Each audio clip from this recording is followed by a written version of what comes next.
to another edition of Paranormal Zone. I'm your co-host, Tom Spitalere. Bob, welcome back. How are we doing, Bob? Nice to be back, my friend. It is. Just finished up a very busy Christmas season. How about you? Yeah, it was good. It was a great holiday, and I hope all of our listeners had a great, healthy holiday and a Happy New Year. Yes, we got New Year's coming up this week. That's right. Out with the old, in with the new. Yes, and New Year's Eve, you got any big plans? I don't. You know, at my age, I'm lucky if I say I pass 9 o'clock, Tom. But you know what I do? I set the clocks for like 5 minutes to 12. Yeah. And I go to bed at 9 o'clock, and I at least think I stayed up to almost 12. It's worked for me for years, so. No, yeah, that works too. I mean, I'm not going to be, I don't know if I'm going to be up even on that night. I've never been a big fan of New Year's Eve. Yeah, well, you see, you and I aren't drinkers. Right. Right? And if you're not a drinker, New Year's Eve becomes kind of blah, right? I mean, It's all about having a few drinks and celebrating and staying up till midnight. You know, we used to do that in the old days, but I just can't do it anymore, unfortunately. Well, the other thing is I don't drink, but I'm up midnight most nights anyhow. I usually see the next morning most of the time. I wake up, I don't sleep well, so I'm up at 11:30, 12 o'clock. Might go downstairs at 11:45, watch a little TV, fall asleep, but it's after midnight. So I see the next day a lot, so it doesn't, it's just another day. I mean, there are times in the past where I've taken off for the night and done those hotel trips where you get a hotel room, a 3-course meal, champagne, all for $1.25 or something, or $99 or something like that. Those are fun. Yeah, they are fun. Yeah. But they don't, since COVID, I haven't seen any of those around, so. Well, yeah, we've talked about this before. I think COVID had a greater impact on America than anyone yet realizes. I mean, I think it changed a lot of behaviors. Oh, it did. I don't think you don't have any holiday parties anymore. I was talking to a caterer. I know we got a paranormal show, but we'll get back to it. I was talking to a caterer that supports the Festival of Trees. And he said Christmas parties have been down since COVID, and we're technically out of COVID. Yeah. Yeah, I think it's a case where people just, for that length of time, I mean, COVID really wasn't here for a long time. It was a fairly short time in history, but I think over that year or two, people just got very conditioned to changing the way they lived very quickly. Right, and I think that has a lot to do with us media and social media. Yeah, I agree with that. Scaring everybody away. It's, I know we discussed today's show, but it's just like what just happened recently with, A31 Atlas there. We did a 3-part series on it. December 19th came and went without any warning. Nothing happened. Yeah, and it's an interesting subject because I don't want our listeners to get discouraged because this happened not to turn out to be what some of the experts thought it was going to be, right? They really thought this was going to be contact for the first time. I think that this just happened to get caught up. It was a comet, apparently, that acted very weird, by the way. All the things that came out about it, I believe, were the truth. It changed directions. It had a flume of gas that was the wrong color for a comet. It changed directions. It did a lot of weird things, and I think the experts couldn't figure it out. But like you said, Tom, and you're right, it's come and gone, okay? So it wasn't on a course to crash into Earth, thank God. Correct. But it also, we now know, was not a spaceship. However, there's always doubt in my mind that because it didn't make contact, does it still mean it wasn't a spacecraft? Correct. Was it more of something, because what's interesting to me, and I challenge our listeners to research this, where did this comet finally go? I know. All of a sudden it passed Earth and you can't even find any updates anywhere in the world. Well, that's my point, right? That's my point. So this thing, whatever it was, is coming towards Earth. Not that it ever was going to crash into Earth, but it's coming by Earth, and you know, the UFO, at least folks think this is a spacecraft and it's doing weird things and everything else. Well, it comes and it goes, and nobody asks the question, where the hell did it go to? Right. I mean, did it just go into another atmosphere somewhere? I mean, what happens to this thing? Does it crash into an ocean, or where is it today? We're sitting here December 29th, 10 days after it passed, at least us to be able to see it here in New Hampshire, and yet you hear nothing about it.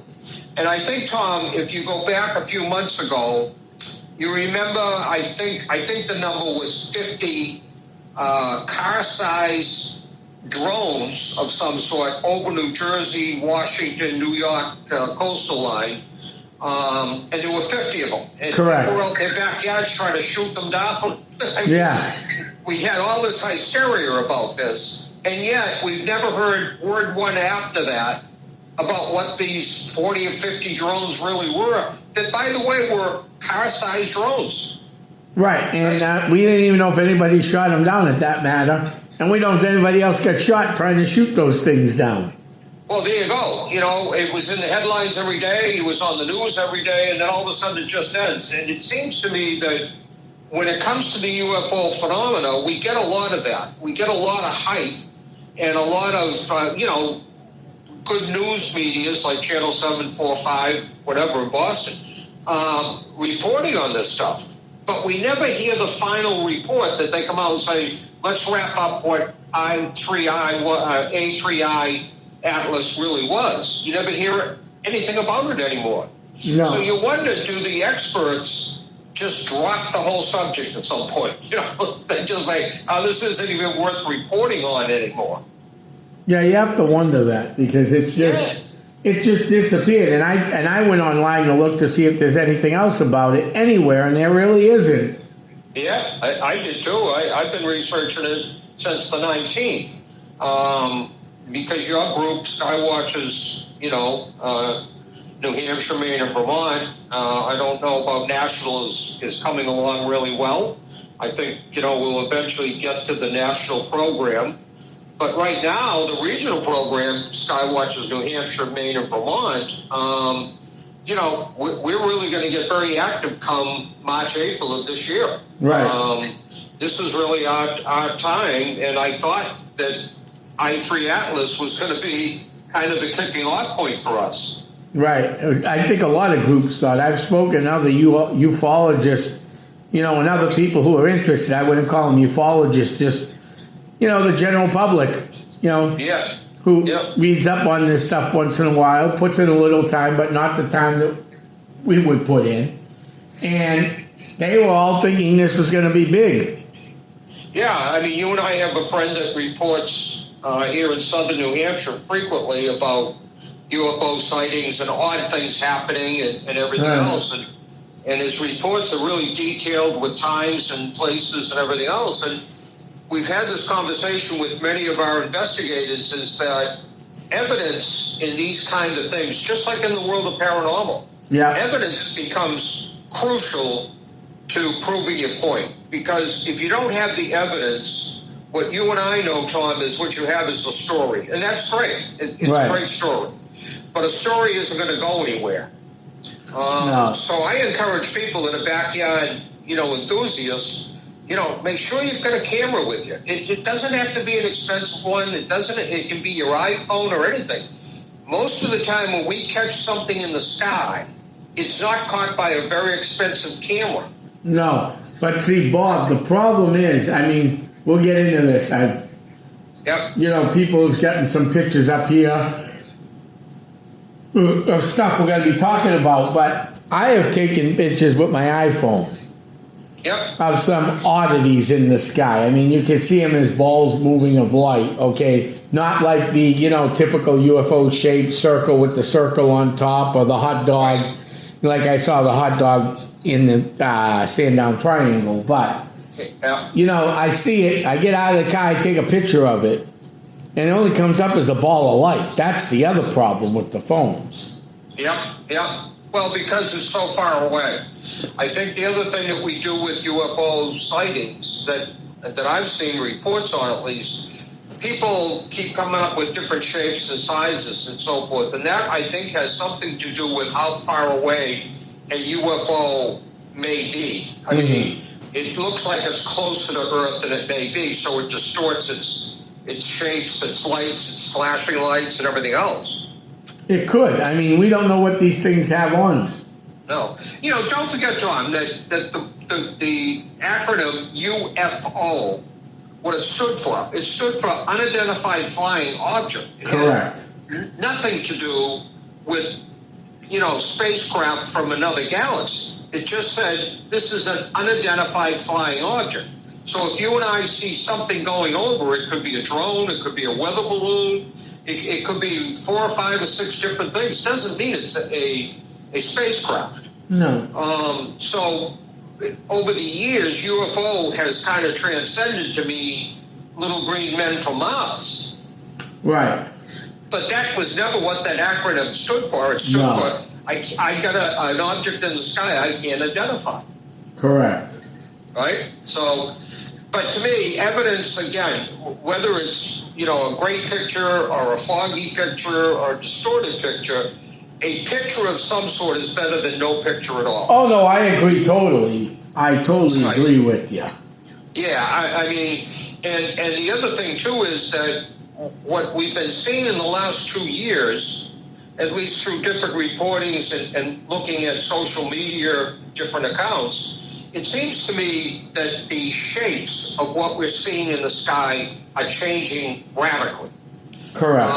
Up until this point, most of the reports were of a circular type craft or a cigar-shaped craft. Correct. Now you're getting balls of light, jumping around. You're getting zigzag lines of light jumping around.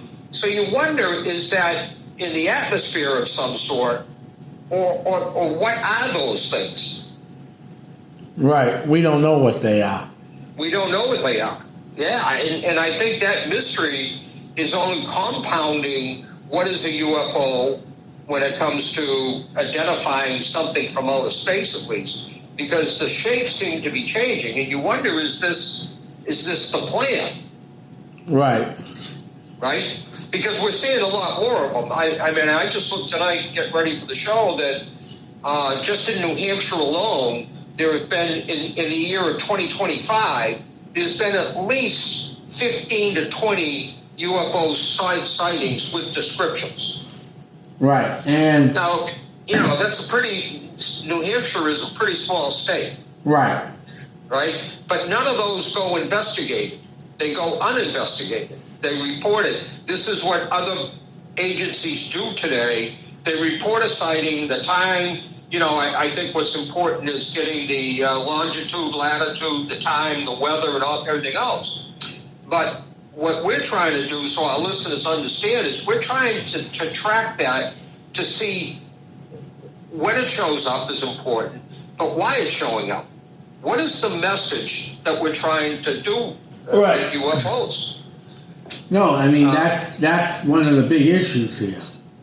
Yep, it is, and I think that's why if we get more reports in Maine, New Hampshire, and Vermont for now at least, if we get more reports and details about it, especially abductions, there is somewhere around 6, maybe 10 abductions a year in New Hampshire.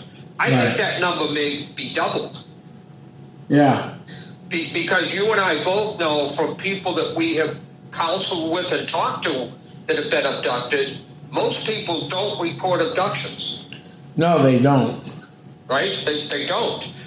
Because they're afraid of, the recourse of it and their reputations and everything surrounding it. So, if you get 10 reported abductions in New Hampshire, then is the number closer to 20? 25 maybe, who knows?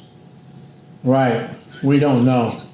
But again, to capture that kind of data tells us or it might tell us what these abductions are for. What is the reason? You and I have talked about, a case, without getting into too much detail, of a pregnancy terminated very early in the time frame, baby gone type of thing. And then what they're trying to do is crossbreed. Right, and then baby returns. And baby returns. Yeah. As a alien mixed creature of human and alien mix, yeah. Yeah. But that's not a story that most people are going to come on and tell you. No. Right? I mean, there's a lot of factors in that particular story right there that are very private and somewhat embarrassing. Right, and then let's look at the logic of this. I don't want to go too deep into this because I want to get into sightings and stuff. But men and women, men especially, there's this thing out there that, women are the only rape victims. Wrong, men get raped too. What do you think these aliens are doing to humans? They're not asking for permission to go inside of them. That's correct. So I mean, when you force yourself onto a male or female, it doesn't matter. Okay, it's rape, plain and simple. And a lot of people are embarrassed, especially men, and the women are too. So they don't want to talk about it because it's an embarrassing situation. So it goes deeper to hide. It's easier to shut up about it until the PTSD kicks in. Yep. And the other thing that we don't have data on is we don't know if you took any time period you want to take back to the Egyptian times. Yeah. But if you took any time period, whether a year, 2 years, 5 years, 50 years, what we don't know is how many women were abducted, how many men were abducted, right? What their ages were, because all of that answers some questions. If the majority of abductions are women, then it wouldn't be a quantum leap to say maybe they're trying to reproduce or crossbreed. Right. Right? If the majority were men, maybe they're looking to see what the reproduction system looks like. Right. Okay? But we don't have that kind of data. At least we don't have it. Does the government have it? Well, I think they do, but... Are they ever going to release it? No. Yeah, exactly. They're not going to give us that data. But that data would answer a lot of questions. Right. Right? We know couples get abducted. Denny and Bonnie Hill were a prime example of that. But again, how many couples have been abducted as couples over the course of, I don't know, pick a period of time, 10 years, let's say 20 years. I don't care what it is. Right. If we knew the numbers, you and I would be having a conversation with our teams about why is the number of women greater than men and so forth and so on. Well, even, let's expand this a little bit, okay? Yep. I always forget the year. It was around the 60s. Bridgewater Triangle, okay? The Dover Demon. Didn't happen in Dover, New Hampshire. Happened in Dover, Massachusetts. Yep. It was seen by a young couple, okay? And then about 3 years ago, it was seen again. I found a report of it. Seen by a couple. They believed it was an alien-like creature, not a cryptid like a Bigfoot, Sasquatch, Birdman. Yep. This was more alien-like. Okay? A lot of these reports you're getting, they're either, a lot of them are single men, some are single women, but there's a lot of couples that are being approached by UFO spaceships. Yeah. Now, there could be many reasons for that, You get the young couple that, they went to a movie, they went to dinner, and they wanted to spend some alone time together. So they take a walk out in the woods or a drive out to the woods. Yep. And they're overlooking the beautiful woods. And all of a sudden this thing flies over them and scares the living daylights out of them.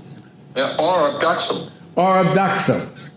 Right. Because another number, Tom, we don't have is how many people in this country go missing every year that there's never any evidence what happened to them. Right, and that's a big problem in the Alaskan Triangle. Right. Now, some people listening to this podcast might say, well, you can't say they were abducted by aliens. I'm not saying that. Right. I'm saying if you knew the numbers, which the numbers are there, right? I mean, federal law enforcement knows the number of people that disappear. I'm talking disappear. Right. We're not talking ones that... Husbands are... Right. Go ahead. We're not talking about the ones whose, the wife disappeared and the husband disappeared and the husband ends up, or vice versa, someone ends up dead. We're not talking about those disappearances. We're not talking about the disappearances of, someone goes walking out in the woods in northern Maine or Alaska and could have gotten eaten by a bear. Right. We're not talking about those. No, and what we don't know is how many there are. I mean, Right. If you look at the Holloway situation in Aruba, the poor kid goes missing with her. She's on a family trip with on a trip with a family. She goes missing. And for days, maybe weeks, they don't know what happened to her. Well, eventually, they found out, right? Somebody is tried, convicted, and so forth, which is great. But the bottom line is I understand those cases. What we don't know is how many cases, documented cases of somebody that goes missing that is never, ever found. Right, and everybody around them is cleared of any wrongdoing. That's correct. Now, frankly, I'm going to guess the majority of those cases there's an answer to. But again, like the world of paranormal, it isn't the number of cases. It's the number of cases that turn out to be paranormal. Right. Right? If you and I do 10 homes in a month with potential paranormal activity in it, you're not going to find 10 out of 10 homes that have it. Most of the time, you're going to find a percentage of those. Right, correct. Right? And why? Well, it doesn't mean that those other houses that you don't find are not haunted. It just means you didn't find it. Right. Right? So, I don't want our listeners to think we're saying everybody that disappears is taken by aliens. I don't buy that. But we don't know the numbers. That's our problem. Mm-hmm. Right? And there are certainly a lot of people that go disappearing every year that we never find what happened to them. Right, exactly. And it happens Alaska's the big one, but it happens all over the world. Oh, it happens all over the world. Yeah, absolutely. So I think the numbers would be staggering if you looked at it, from a global perspective, right? Right. And certainly I think if you looked at it state to state to state, it would be fairly shocking also. Of course it would be, yes. Yeah, but would that then tell us a story? Would that answer something to say, why is it heavier in, let's say, Vermont, for example? Why do more people in Vermont go missing and never found than in Maine, Massachusetts, Connecticut, so forth and so on? Right, and there's usually reasons behind that. There's usually reasons, that's correct. So that's why it's interesting.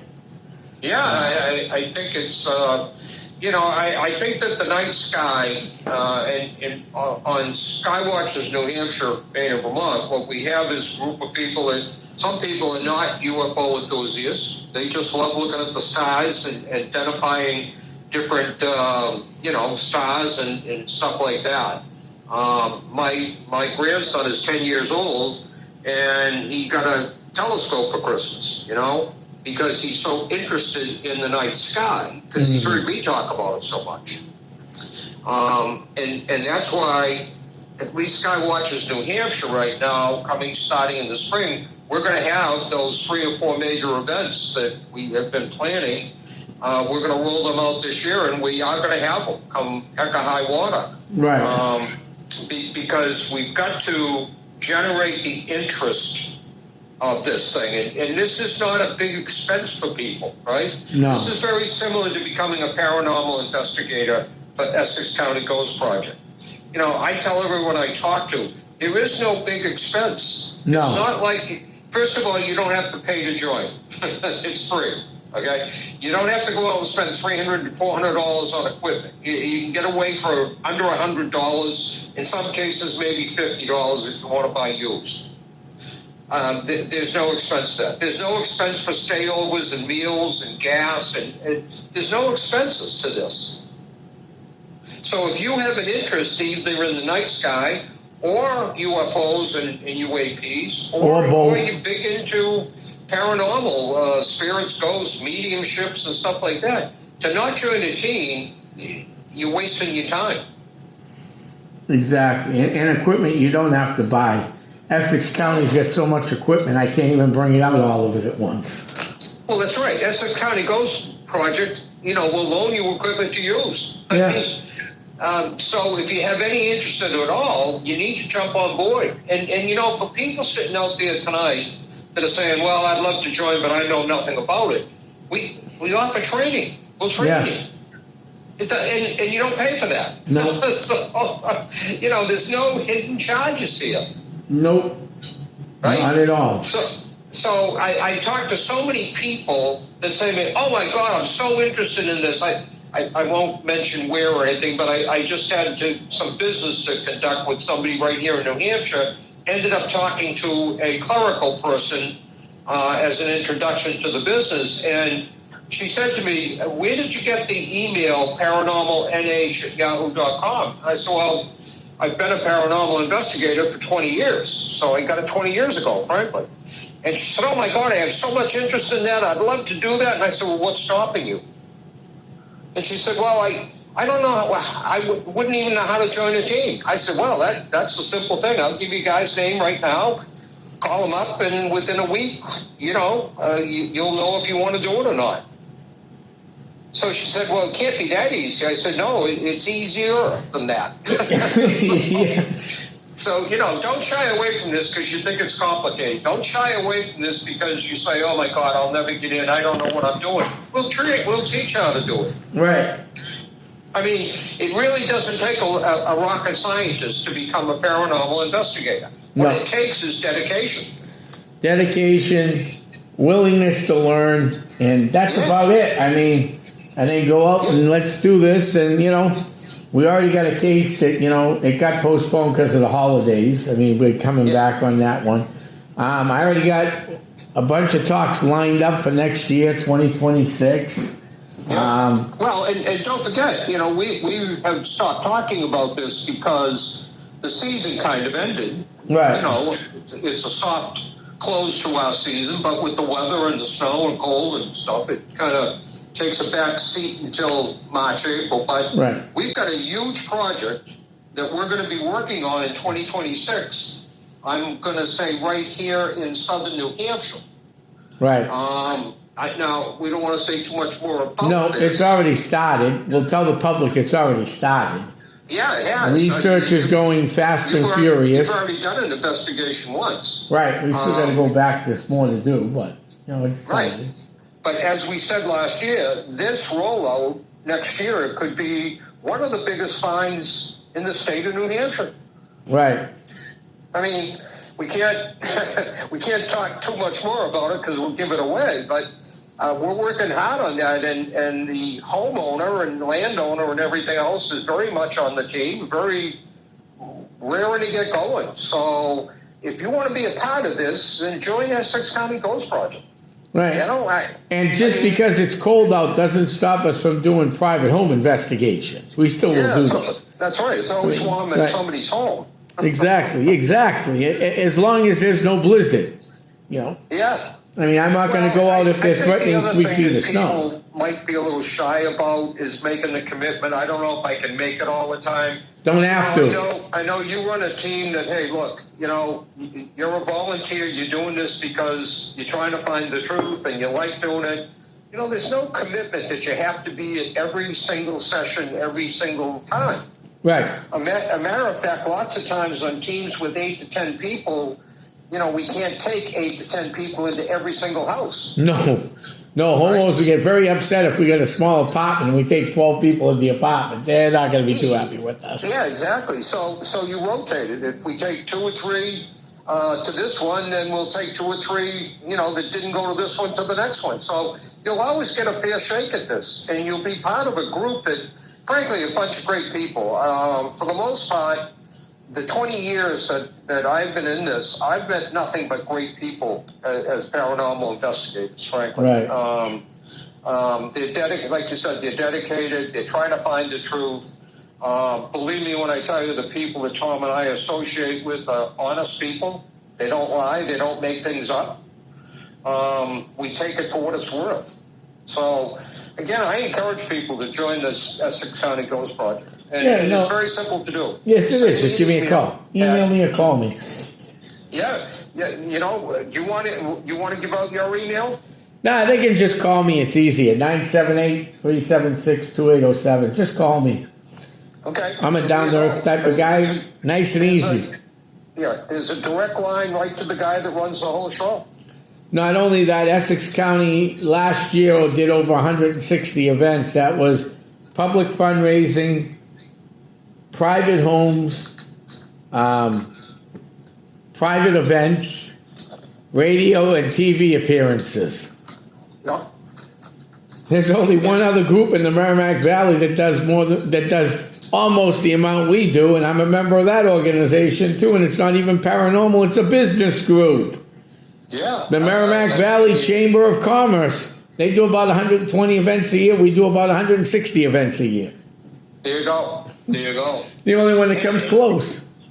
Yeah. And the other thing is we do a lot of fundraising for, places like the Sandown Meeting House and places like that. Hilldale Cemetery in Haverhill, Sandown Train Station. Yep. I don't have a problem with people asking people for donations when I go to library talks to donate to the local public library, bring a book, bring some, bring a donation of cash so they can buy a new book. Yeah. I encourage people to give it a try. It's a great, I don't want to call it a hobby. It's more than a hobby, but it really is just a great experience to have. And frankly, it does take you into a realm that you've probably never been in before, and you'd be shocked at how much different you look at life after you've been a paranormal investigator. Right, exactly. I mean, because we go over things, we look at things. We have one of the best tech guys in probably all of New England. Yeah, if not the East Coast. I'm very lucky to have Bill. Bill's been on this show more than once. He co-hosts the Paranormal News Hour with and the Essex County Ghost Project TV show in Haverhill. Paranormal News Hour in Lawrence on YouTube. So, I mean, I'm very lucky to have. He's probably one of the best on the East Coast. Yeah. And not only that, but you've done a great job partnering with other paranormal groups to do co-events together. We've done that with other large groups, small groups. Anybody that has a group that wants to kind of partner up, give Tom a call. Yeah, and I'll go. I pretty much will go anywhere to help people. Yeah. Essex County during COVID, and then we're going to get into some other stuff, but during COVID, when the whole world shut down, we were busy. Did I take precautions? Did we wear masks? We did. Did I ask people to do a temperature check on them when we got to their house? I did. But the reason why we did it was because what's an emergency? Government says only emergency. Okay. So let's go further, Bob. Let's look at the emergency, okay? Yeah. You trip and fall or have a heart attack, that's an emergency. Someone breaks into your house, call the police, you need them to come over. That's an emergency. Okay? Yep. How about you're sitting at home and your daughter or granddaughter gets elevated down a flight of stairs? Yeah. Is that an emergency? Yeah. I would think it is to that family. Now, who are you going to call? The local police? Probably not, because you're going to have DCFS knocking at your door within an hour, wanting to open up an investigation. They can't even protect their own kids, and they're going to just go after people. Okay? Sure. So who are you going to call? We had a case out in Western Massachusetts. This guy had some issues, but there were some paranormal issues. It was a veteran. We went out there about 6 or 8 times to help this guy out. Yeah. you know, and because nobody out in the Greenfield area of Massachusetts wanted to go out to this guy. Yeah. So, I mean, we went. You know, right before COVID became a real big hit, we had a case in Plymouth, New Hampshire. I'm from Essex County, Massachusetts. That's a 2+ hour ride. The Berks are a 2-3 hour ride, and coming home at 3-4 in the afternoon. Or one night we went out to the Berks to do a case. We just literally left the Berkshires, and guess what happened? What? A tornado warning hit the area. Oh, wow. We were watching the weather turn, and one of my team members went, "Yeah, we better keep moving here. We'll go eat further closer to home," meaning, you know, back towards the Merrimack Valley, where we're all from. And we get there, and they go, "Oh, a tornado warning just came up. A microburst was seen." Pretty much right along the same road we were driving on. Wow. So, I mean, we will go, and we will help you out. We also do cryptid. I think the other thing is Essex County Ghost Project doesn't charge clients for anything. No, we do not. And if we do a fundraiser, we don't keep a dime. There you go. You know, so again, this isn't a case where there are groups that charge, and God bless them. If they want to charge. That's okay. I don't have an issue with it. Personally, I would never charge a client. First of all, they're in trouble and they need help. And second of all, you're not always going to find what you're looking for in every case. And that would be like calling a plumber in, or an electrician in, or a carpenter in, or a painter in, and he wants $150 and he doesn't do anything. Right. Right? Yeah. I mean, you'd be upset about that. Correct. And I don't blame you. And the other call a plumber in, you expect him to fix your plumbing. Right. And the other thing is, what are you going to charge? So, Bob, you've heard this one before. Maybe our new listeners haven't. People who follow Essex County hear this one all the time, because it's comical, but it's sad. I had a case in Manchester, New Hampshire. A single mother with a whole bunch of kids, living in poverty-stricken Manchester. That's all I'm going to say. Yeah. No names, no nothing. A lot of kids. Yeah. They're having paranormal problems. So they didn't want to call us in because we were too far. 35 minutes up 93. Too far. So they called another team in, which is their prerogative. Call whoever you want. Yeah. Okay?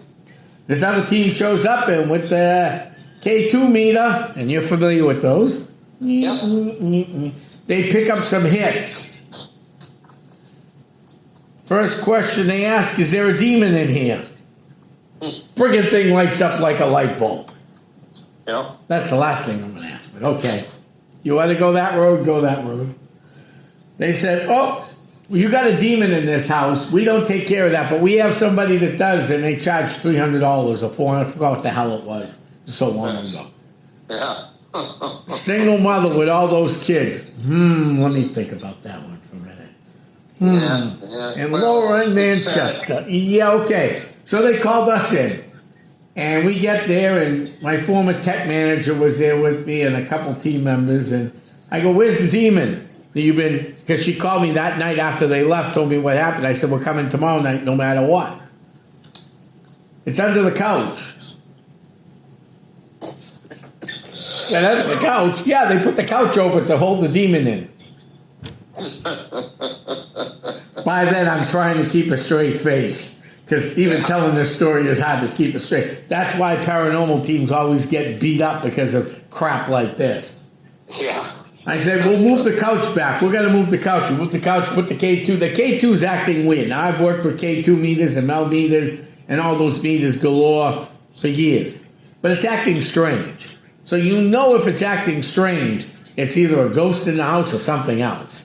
I usually lead to something else first.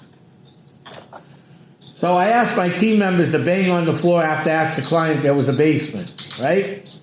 Tells me the basement, and I go downstairs. Bang on the floor. Okay. I find the location. There's those old porcelain spring lights. You know, like the washing machine light. You pull the chain. No light fixture, just a bunch of bare wires.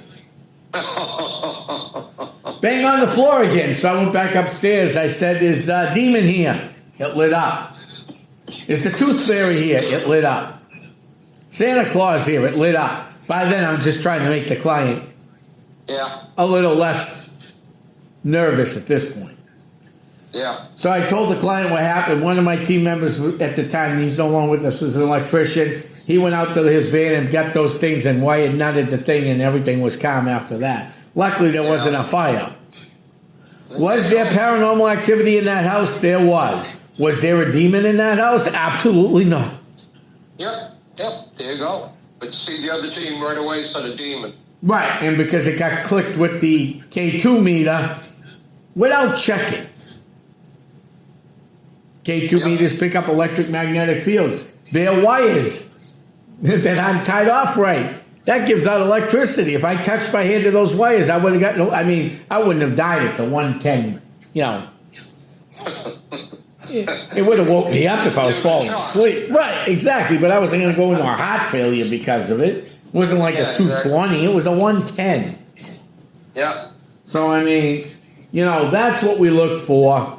And, you know, that's why we're always called into places. And that's why Essex County gets called to do library talks, chamber of events, business chamber events, talks, you know, and other things too. So it is what it is. But we also do cryptid research, as you know, Bob. Yeah. And we also deal with UFOs. We run the gamut. So if you're really interested between, you know, everything we do, there's plenty of room on both sides for this. So yeah, and we have, you know, we have married couples that join. We have married couple families that join. Yeah. We have a young fellow who's, 16, 18 or something, out of a family. I think he's 17, you know, but you can make it a family affair. Right. Usually we don't allow young kids on, but if they're coming with mom and dad on the team, we do allow it. Because there's an adult supervision. Yeah, I think that you can't allow anyone under the age of 18 to enter somebody's home. Right. You know, because again, you have to take into consideration the homeowner's privacy. Right. But there's still plenty for a younger person to do on the team. You know, and as the team gets more active, and we're going to get a lot more active, already you're doing, 180 events last year? Yeah.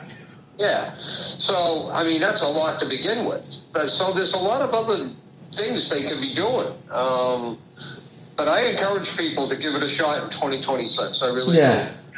I'm looking forward to 2026, but let's close 2025.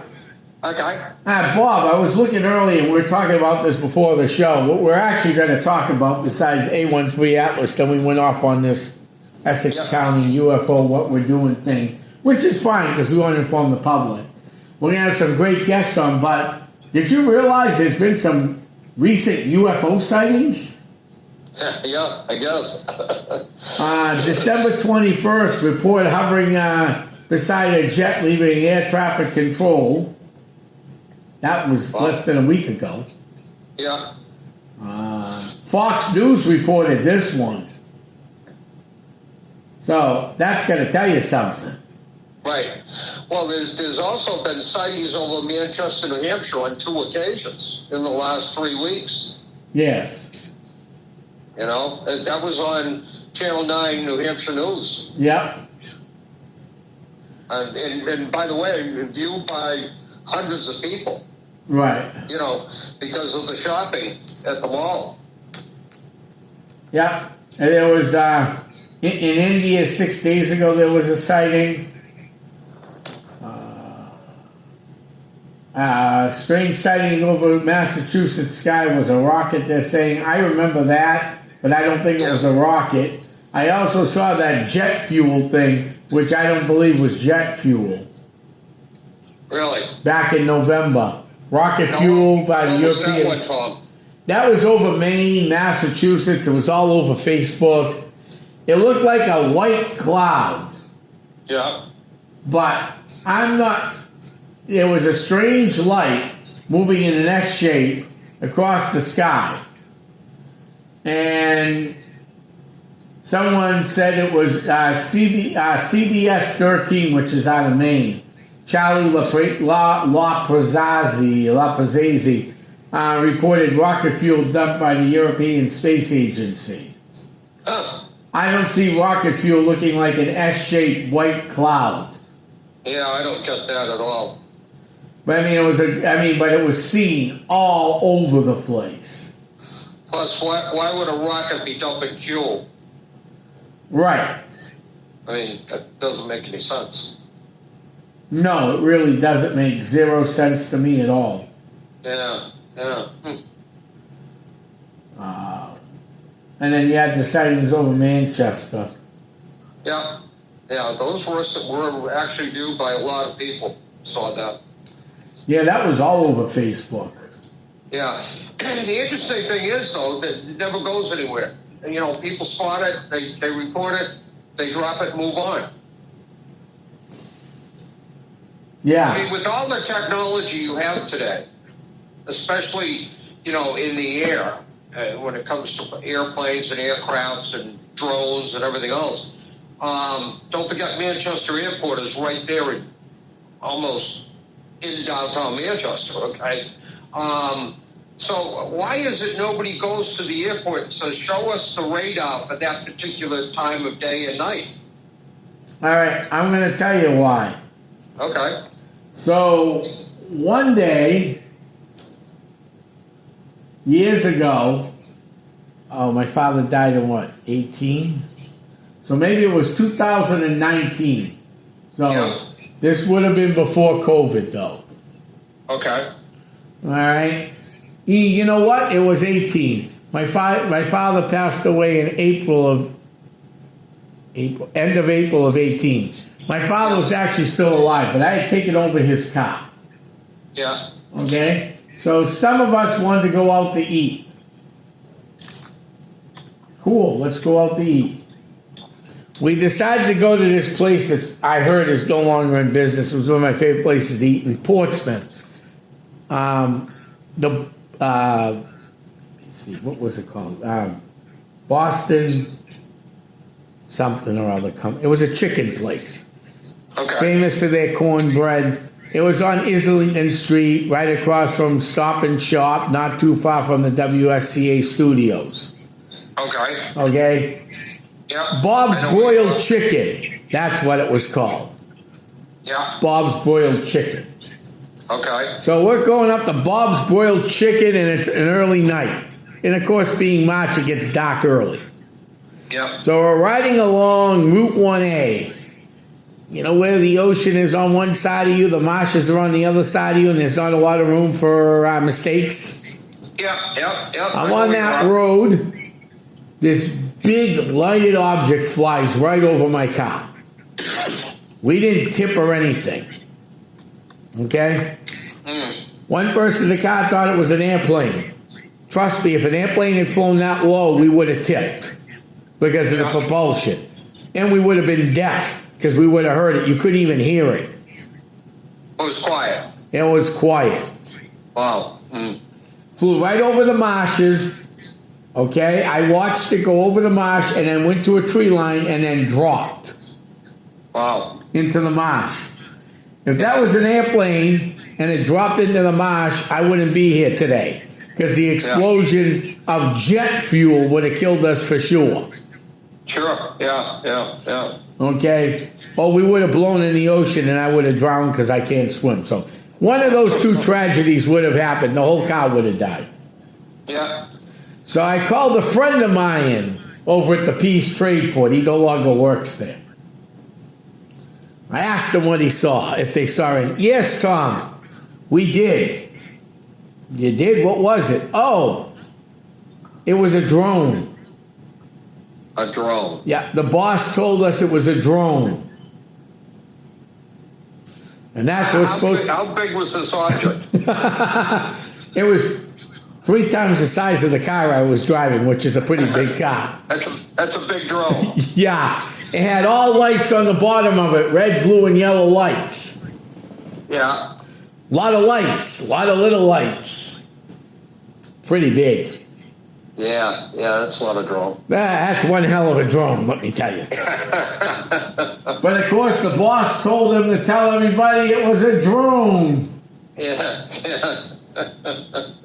Now, why would the boss do that? Well, you know what it is. Sometimes when government officials report on these things, they cause more of a mystery than they really are. If they just told the truth, maybe it wouldn't be such a mystery. It's like the drones that we started talking about in New Jersey. Right. How do you have 50 of anything? I don't care what they are. Flying in the air by airports, major airports. New York, New Jersey's got, 4 or 5 major airports? Yeah. And you don't know what these are? 50 of them? Right. I mean, come on. First of all, where is the security? For America, if you got 50 foreign objects flying around New Jersey, seacoast, and you don't know what the hell they are. I know. That's kind of scary, isn't it?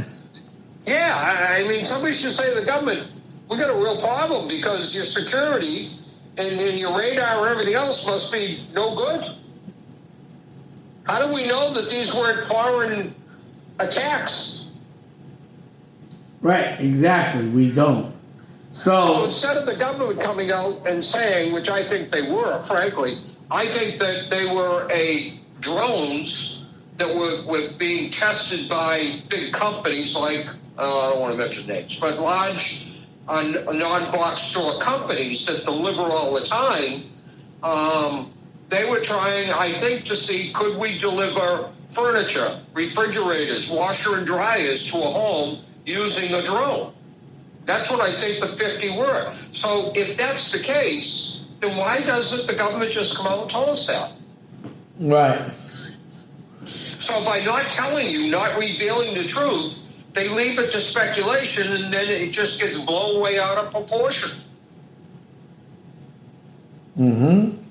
But 50 of anything doesn't just show up and then go away and nobody bothers to comment on it.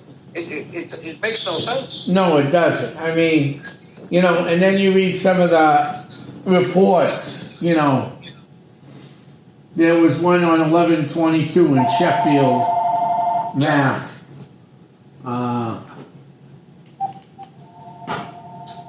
In Sheffield, Massachusetts. Yep. Saw it look like a bright light move abruptly and stop curve across the sky. Yep. It was a flash. That was the shape. Yeah. In Tewksbury on 11/4, a fireball across the sky. Noticed the light in a plane, no blinking light, no jet stream. It couldn't make out the shape. That was like last month. Yeah. They're all over Massachusetts. Here's one in Havel back in 8/28. Unknown shape, unknown everything. Yeah, and they remain unknown. That's the problem. Somebody is tracking this by radar somewhere. Right. Right? You can't launch anything above 500 feet that doesn't show up on somebody's radar.